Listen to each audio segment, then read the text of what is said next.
Welcome to another episode of Chai with Chawla. Grab your favorite cup and let's get talking. नमस्कार दोस्तों, मैं हूं सुमित चावला। स्वागत करता हूं अपने शो द सुमित चावला में। आज हमारे साथ एक जानी मानी हस्ती हैं रमेश महिपुर जी। बहुत बहुत स्वागत है सर हमारा इस शो में। जी, मैं आपके चैनल को हाथ जोड़ के नमस्कार करता हूं और आप सभी को नमस्कार करता हूं। सर मेरा पहला सवाल आपसे है कि आप आज जो जनता त्रस्त हुई पड़ी है, बेहद महंगाई आ गई है, बहुत लोग परेशान हैं, इसके बारे में आप क्या कहना चाहते हैं? महंगाई तो पहले भी सरकारों में होती रही है जी। ऐसा कुछ नहीं है।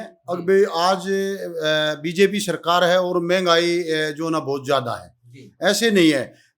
जितने जो विकास कार्य जो देश में हुए हैं बीजेपी सरकार की तरफ से, माननीय नरेंद्र मोदी जी ने जो विकास कार्यों पे सीडी लगा रखी है, उसके हिसाब से तो महंगाई कुछ भी नहीं है। और ऐसे नहीं है जो लोग नकारा और निकम्मे हैं उन्हीं को महंगाई ज्यादा लगती है। मैं आपसे एक सवाल पूछता हूँ कि आपने बीजेपी कब ज्वाइन की थी? मैंने बीजेपी 2008 में की थी जी। और हमने तो जन्म ही बीजेपी में ले रखा जी। पहले की सरकारें और बीजेपी की सरकार में आपने क्या फर्क पाया? पहले की सरकार में और बीजेपी की सरकार में मैंने ये फर्क पाया, सोनीपत से मेरा गांव 18 किलोमीटर दूर जी। और उस टाइम पे मैं करीब 18 साल का था। जी। और मैं सोनीपत से गांव में साइकिल पे जाता था जी। तो हर हफ्ते मैंने एक तो साइकिल की चैन ठीक करवानी पड़ती थी। अच्छा। दूसरा, साइकिल का रिम मुड़ जाता था, उसमें खड़े होते थे जी। रोड के अंदर खड़े उसमें होते थे, ऐसे अंधेरे में खड़े पड़ जाते थे, साइकिल टूटती थी, व्हीकल टूटते थे। और आज अगर मैं साइकिल पे जाता हूं तो 40 मिनट में अपना सोनीपत से अपने गांव में साइकिल पे चला जाता हूं और गाड़ी में तो जो ना 20 मिनट का। तो आपने क्यों सोचा कि मुझे बीजेपी में ही जाना है? क्या आपका क्या सपना था? नहीं, मेरा ये ऐसा कोई सपना नहीं था।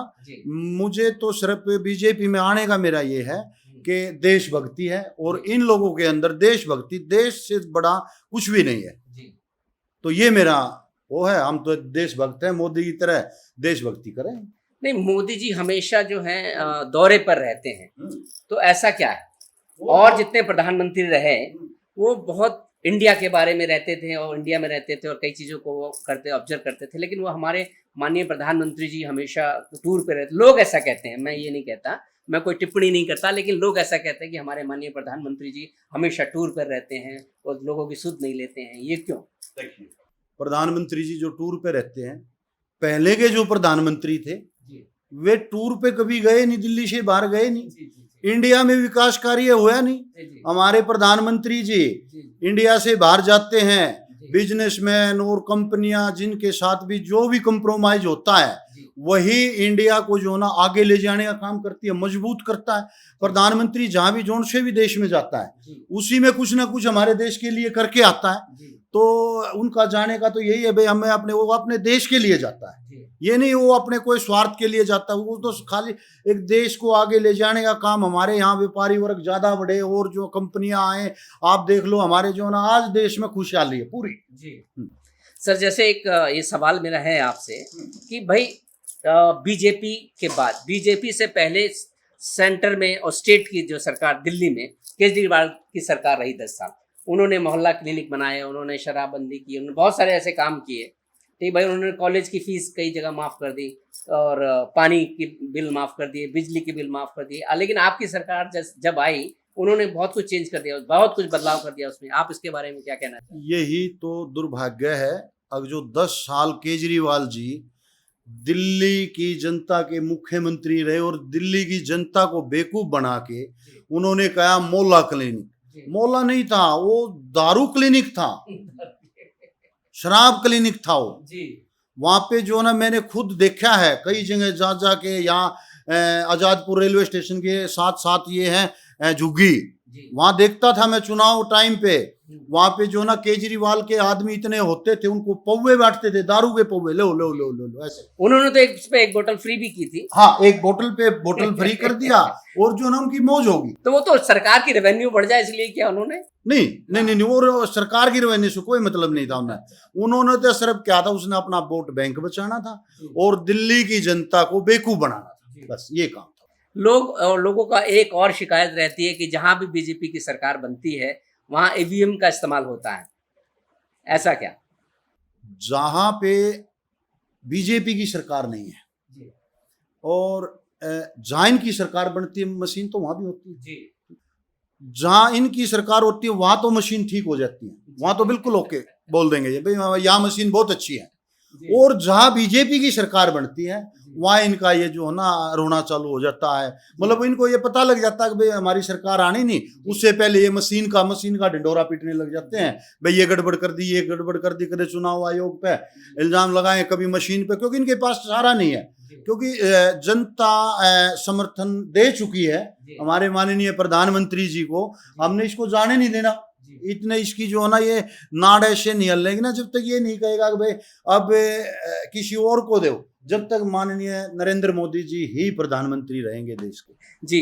कई लोगों का एलिगेशन रहता है, कई ऐसे लोग कहते हैं, मैं टिप्पणी नहीं करता, लेकिन मैं ये कहता हूं क्योंकि जो लोग हमें कमेंट्स करते हैं, मैसेज भेजते हैं कि आप सवाल पूछिएगा नेताओं से कि भाई मोदी जी ने कई बार प्रॉमिस किया उसको फुलफिल नहीं करते। जैसे हम 15 लाख की बात करते हैं और भी बहुत सारे मुद्दे हैं जिस पर उन्होंने कहा, तो वो कमिटमेंट पूरा नहीं हुआ उन्होंने कभी, ऐसा क्यों? मोदी जी ने सत्ता में आने के बाद सेंटर में आज 12 साल उनके पूरे हुए हैं जी। उससे पहले जी जो पार्टियां देश पे राज कर रही थी। सर आपको पसीना आ गया, आप टेंशन में आ गए? ऐसी नहीं, कोई बात नहीं। मैं टेंशन में कुछ नहीं हूँ। यहाँ पे जो ना गर्मी ज्यादा है, यहाँ गर्मी ज्यादा हो रही है जी। जो ऐसा नहीं कोई मैंने गलत सवाल पूछे कि 15 लाख कब आएंगे? नहीं ऐसे कोई कुछ नहीं। तो कब आएंगे 15 लाख रुपए, जनता को बताइए। अरे 15 लाख तो आ गए ना, कहाँ? सबको मिल रहे हैं, ये विकास कार्य हो रहे हैं और जो लोगों को जो ना अच्छी सुविधाएं मिल रही है। मैं अपने गांव में देखता हूँ, मैं अपने गांव में बताता हूँ आपको। जी। जब लोग कहते थे जी। भाई हमारे पास है ना हमारे राशन कार्ड हैं, हमारे को सामान नहीं मिलता, और आज जो है ना उनको मुफ्त राशन मिल रहा है, वो 15 लाख ही तो आ रहे हैं। अच्छा। लोग खुश हैं, जी। गरीब पब्लिक खुश है, बिल्कुल गरीब जनता इतनी खुश है अगर भाई हमारे को राशन भी मिल रहा है, और जो स्कूलों का भट्ठा बिठा दिया था आज उन स्कूलों में भी बढ़िया सुविधा है, घर घर पानी जा रहा है, साफ सुथरा जल जा रहा है। तो और बताओ इससे अच्छा और आप एजुकेशन के बारे में क्या सोचते हैं कि एजुकेशन अब आगे क्या होना चाहिए? क्योंकि आप कुछ नए स्कूल बना रहे हैं, कुछ कॉलेजेस बना रहे हैं, आपने कुछ प्लान किया, आपकी सरकार या आपकी पार्टी कुछ इस पर कदम उठाती है? हमारी पार्टी एजुकेशन पे बहुत अच्छा कदम उठा रही है। मैं तो हरियाणा राज्य से हूँ जी। मैं हरियाणा में देखता हूँ जी। पहले की सरकारों ने हमारे जो मैं नाम लेके बोलता हूँ माननीय मुख्यमंत्री भूपेंद्र हुड्डा सिंह, पूर्व मुख्यमंत्री जी, उन्होंने गरीब बच्चों के लिए ऐसा किया था। अकबे उसने जो ने कानून पास किया था अकबे 10वीं तक इनको फेल ही नहीं करना जी, और 10वीं से आगे ये पढ़ेंगे नहीं तो पढ़े लिखे मजदूर देंगे 10वीं पास आपको, ये मजदूरी करेंगे जी, ये हो जाएगा, इन पर ठप्पा लग जाएगा कि 10वीं पास है भाई, इनको आगे कुछ आना नहीं, तो उनको जो ना स्पेशल बोल दिया भाई 10वीं तक इनको फेल नहीं करना जी। ये हालात थे हरियाणा के। और आज क्या हालात है? आज आप सरकारी स्कूल में जाके देखो बच्चों के मतलब इतने अच्छे। मेरी भतीजी ने सरकारी स्कूल में पढ़ के नेट के परीक्षा पास की जी, सरकारी में बिल्कुल स्टार्टिंग से जी।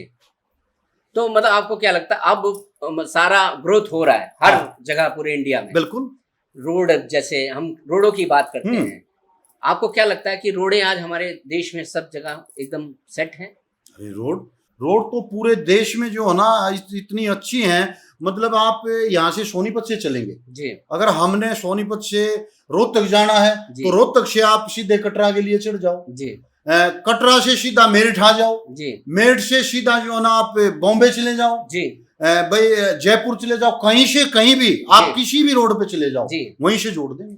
सर एक बहुत अच्छी बात हमें पता चली है आपके बारे में कि आपको राष्ट्रपति जी ने सम्मानित किया, उसकी पूरी घटना हमें आप बताइए, जनता जानना चाहती है। 2010 में मेरी मिसेज सरपंच बनी थी जी, और राष्ट्रपति अवार्ड का मतलब ये था, ऊपर से एक स्कीम आई थी जी, भाई जो भी सरपंच जी गांव में साफ सफाई, भाई जो लैट्रिनें बनी हुई हैं जी, उनको जो ना गांव में ज्यादा से ज्यादा बनवाएं, और बिल्कुल जो है ना पानी, स्वस्थ पानी, और जो है ना हर चीज जिस गांव में अच्छी मिलेगी उसको राष्ट्रपति अवार्ड से सम्मानित किया जाएगा जी। तो उसमें मेरा भी पूरा सहयोग रहा है, और मेरी मिसेज का भी, वो तो उनका तो रहा ही है क्योंकि वो सरपंच थी जी, तो मैंने भी पूरा भाग दौड़ करके उनके साथ जो ना भाई गांव में अच्छा झाड़ू झूड़ू ये वो जो ना जितना भी गंद था हमने जो ना साफ करवाया। तो वहां से हमारी एक टीम आती थी, चंडीगढ़ से टीम आती है जो पास करती है, जी जी, जो सर्वे करती है, सर्वे करती है जी।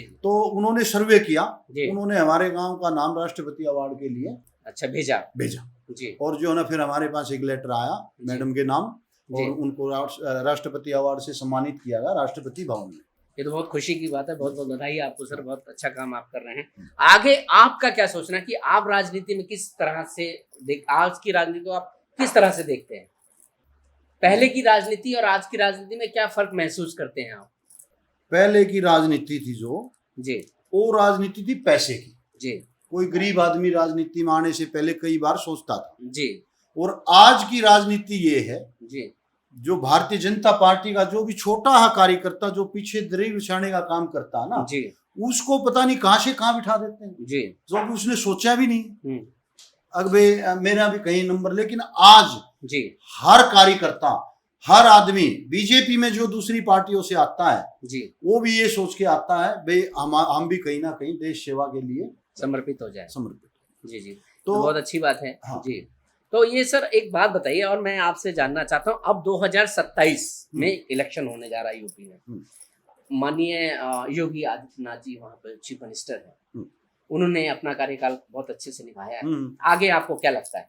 देखिए माननीय योगी जी उत्तर प्रदेश के मुख्यमंत्री हैं जी, और मैं उनको बड़े करीब से जानता हूँ जी, क्योंकि मैं उनके आश्रम में भी 8-10 दिन रुक का आया। अच्छा अच्छा अच्छा। और हमारे जो उत्तर प्रदेश के ईश्वर जी हैं जी, उनके पास संघ की जिम्मेवारी है जी। क्षेत्र प्रचारक की। जी, तो मैं हमारा एक संघ कार्यालय बना था मेरठ के अंदर जी, बिजली बम्बा बाईपास पे, जी, तो उसमें मेरी जिम्मेवारी लगी थी जी, जी, भाई आपने जो ना इसको पूरा करवाना था। जी, और ओमपाल जी थे, प्रांत की जिम्मेवारी उनके पास थी, जी, तो मैंने उनके साथ मिलके जी। और जो है ना पूरा मेरठ बागपत, मतलब मैं पूरी इतना नहीं कह सकता यूपी में घूमे आप? लेकिन आधे यूपी के अंदर मैं घूमा हुआ। जी, तो जहां भी मैं जिस गांव में गया जी, उस गांव से एक रिपोर्ट एक आवाज आई थी। जी, मतलब वहां पे कोई ये नहीं था भाई कोई कैमरा लगा हुआ है या किसी के सामने उन्होंने बोलना है। जी, एक निष्पक्ष जैसे हम जाके किसी के घर बैठ गए, जी, वहां से एक आवाज आती थी, जी, जी योगी आदित्यनाथ जी जी, जब तक जी, मुख्यमंत्री जी, रहेंगे जी। उत्तर प्रदेश का जी। भलाई होगा। जी, और लोगों में इतना वो था कि जी हमारी जो बहू बेटियां जी, हैं रोड से 5 किलोमीटर पैदल आ जाती है। जी, योगी जी की सरकार बनने के बाद 5 जी। किलोमीटर से अकेली आ जाती है पैदल। जी। और जो पहले की सरकार थी मजाल आप घर से निकल जाएंगे। मतलब योगी जी के आने से बहुत कुछ बदला है, बहुत कुछ बदला। आपके कहने के हिसाब से। हाँ सर आज जो बच्चा पूरा हिंदुस्तान वो मोदी जी को जानता है। हाँ बच्चे बहुत फेवरेट हैं मोदी जी, आप इसके बारे में क्या सोचते हैं? देखिए बच्चे भी बहुत प्यार करते हैं मोदी जी को और योगी जी को।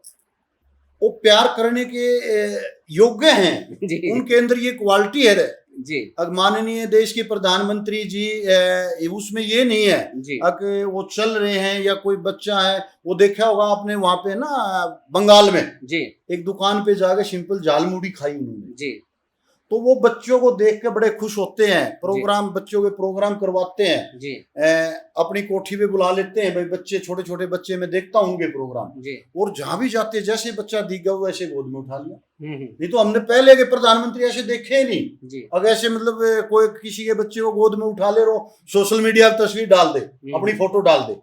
और माननीय प्रधानमंत्री तो बच्चे को ऐसे खिलाते जैसे पूरे देश के बच्चे जो है इनके साथ जुड़े हुए हैं। छोटे बच्चे से आप बूझ लो, हम जाएंगे, मेरी पोती है 1.5 साल की जी, और वो बोलती है। जी, अब उसके जब मोदी का वो चलाएंगे ना गाना जी, टीवी में, जी, वो नाचने लग जाती है। अच्छा, हमने बल्कि उसकी एक वीडियो बना के जी, और हमने नमो ऐप पे प्रधानमंत्री मोदी के पास भेज रखी है। अच्छा, गुड़िया की जी, बिल्कुल मात्र 1.5 साल की है वो। जी, और जब मोदी का प्रोग्राम आता है जी, मन की बात का, जी, तो वो लड़की ऐसे मैच के बीच में बैठेगी जी, और वो पूरा प्रोग्राम देखेगी जी, पूरा, वो बिल्कुल नहीं हलेगी। वो जी। आपके पास वीडियो अभी मैं भेज रहा हूँ, जी, वो देखना आप, वो जी। पूरा प्रोग्राम देखेगी। बताओ वो 1.5 साल की बच्ची के मन में ये है जी, अब मोदी। जी। चलिए, मैं आपकी इस बात को माननीय हमारे प्रधानमंत्री मोदी जी तक पहुंचाता हूं कि उस बच्ची को आप अपने कार्यालय बुलाएं और बच्चे को आशीर्वाद दें। मुझे लगता है कि आप ये काम जरूर करेंगे और उस बच्ची को बुलाएंगे। तो सर, मेरा अगला सवाल आपसे ये है कि अब पूरा हिंदुस्तान, आपको पता है, एकजुट है इस वक्त।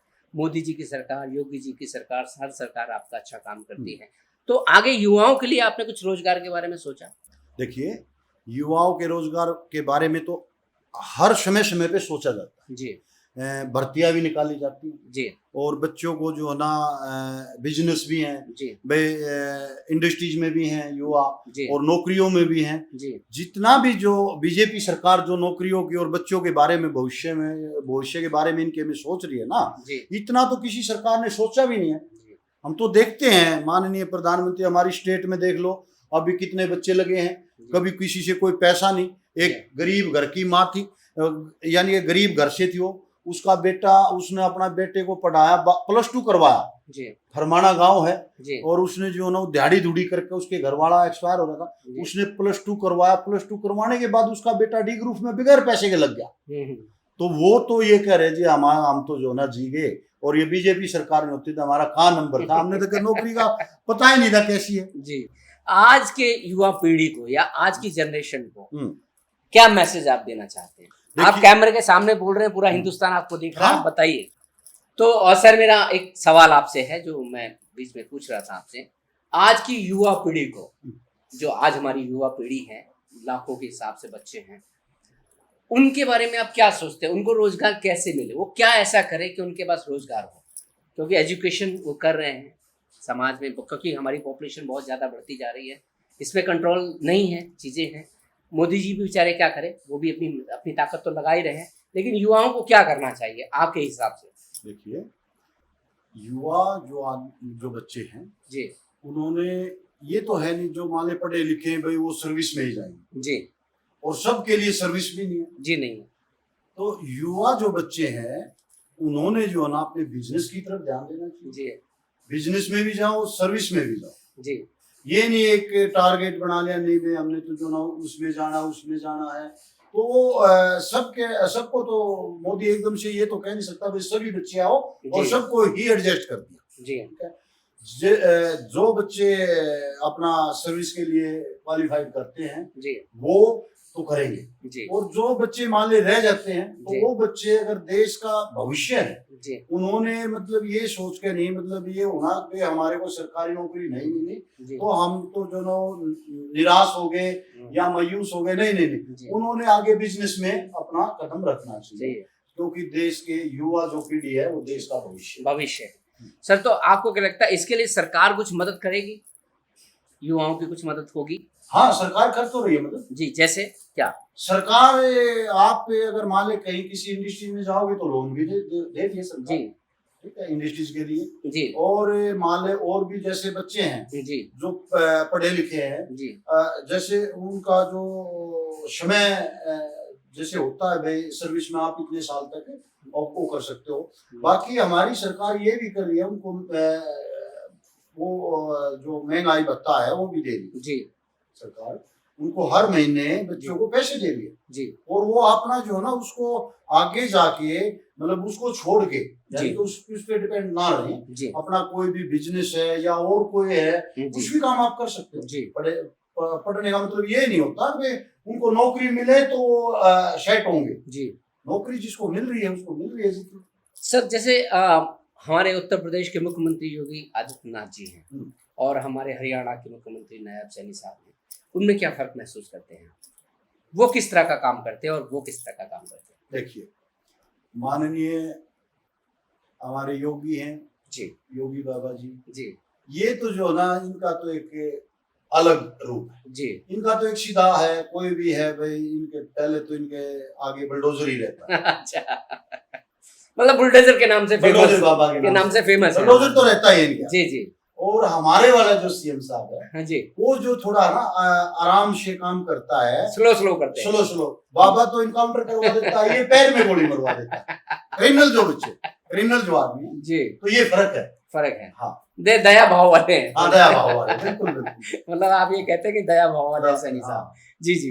तो मैं सर, जैसे अभी फिर इलेक्शन, जो हम हरियाणा की बात पे आते हैं, तो हरियाणा में आपको क्या लगता है कि हरियाणा में क्या और बनना चाहिए, क्या होना चाहिए जो आप सरकार से अपनी बात कह सके? क्या क्या होना चाहिए हरियाणा में जो अभी नहीं है, या आपको लगता है कि ये बनना चाहिए, होना चाहिए, या ये डेवलपमेंट होनी चाहिए, या आपके मुख्यमंत्री साहब को करना चाहिए, या मोदी जी को करना चाहिए? क्या ऐसा करें कि और डेवलप हो जाए आपका? मेरी तो एक ही राय है जी। जी बीजेपी सरकार में जी जो पॉलिसी बनी हुई है जी उनमें हमने कुछ कहने की जरूरत नहीं, जी क्योंकि उनका फोकस है कहाँ विकास कार्य होना, कहाँ क्या होना है, जी उसमें आम जनता को कहने की जरूरत ही नहीं पड़ रही। जी जी अगर मान ले कोई सरकार को ये दिखता है यहाँ काम होना है तो वो तुरंत ही जो ना अपना डेरा डाल देते हैं वहाँ जी और उस काम को पूरा कर देते हैं। जी। सर एक बात ये है, बताइए, जैसे पंजाब में आपकी गवर्नमेंट नहीं आ पाती, क्यों? उसके पीछे कारण क्या है?